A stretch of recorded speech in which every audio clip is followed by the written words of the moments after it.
We primarily started using it to help with the ECS deployment, the new VMs and patching. So we have playbooks that focus on keeping our Linux systems up to date with patches and security patches, and now we use it to run playbooks to help configure new VM requests in the environments. And we have a very secure environment, which we don't use ECS in. It's a highly sensitive government environment that has to be isolated, so nothing can go in, nothing can go out, except for very specific parameters. And so what we did is we have an Ansible presence in there already. So instead of setting up an alone ECS whole new system in there to deploy VMs, we have Ansible deploying. So we have Ansible playbooks that connects to the ISOs and connects to the Packer images and build these VMs, and they build them to a specific secure requirement that this environment, and they automatically puts them in the right OU, in the right folder within the vSphere client. And so it's been really helpful in that environment because we used to have to copy CDs there and build VMs from scratch all the time. And a Linux VM from scratch in a very secure environment takes a long time. It's very annoying, so it saved a lot of time. For us, it's going to be the deployment and the patching. It does a good job of, because you can put your no reboot tags and things like that because you're working with production systems, right? And so we don't want them just rebooting suddenly because they were patched in the Linux world. So the non-reboot tags and the operating system deployment is the biggest thing we find that saves time. And that's our biggest thing that we like, the tools that save time. I've heard issues about the manifest syncing can be a pain sometimes.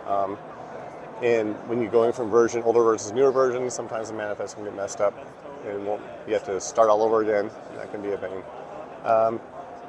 But mostly for me, I don't like typing a lot, so trying to remember on the playbooks, it's plain English of what you want to do, but you still have to remember where every little bracket and every little thing goes, and that's kind of annoying. So the coding aspect of it, when you don't like coding, is kind of a pain.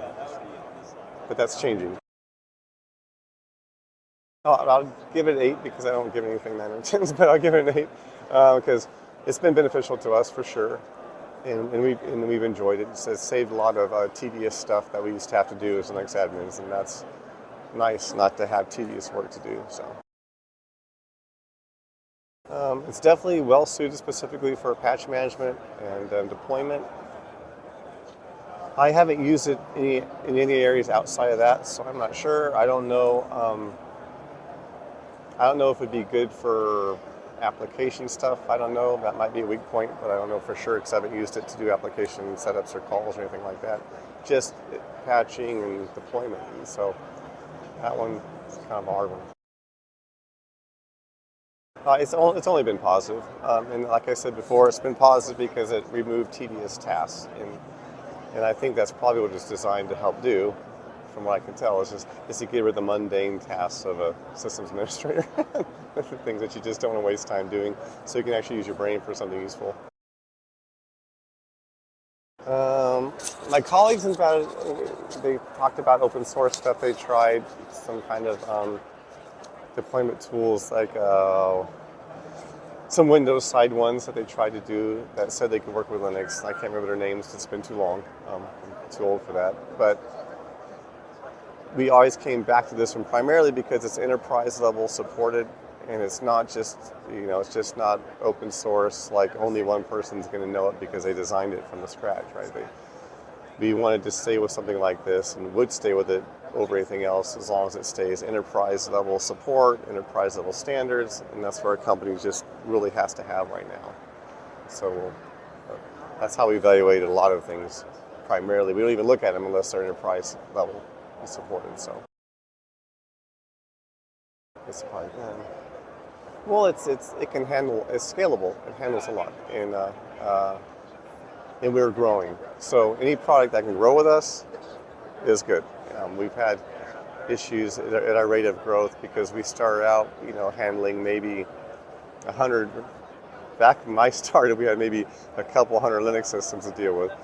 Now we have thousands of Linux systems to deal with, and so it's helped us deal with the fact that it's going to keep growing, and so we're going to have tens of thousands of Linux systems. So it's scalable and can handle load that our company is growing towards. So. I technically don't know how much it costs, so I can't lie about that.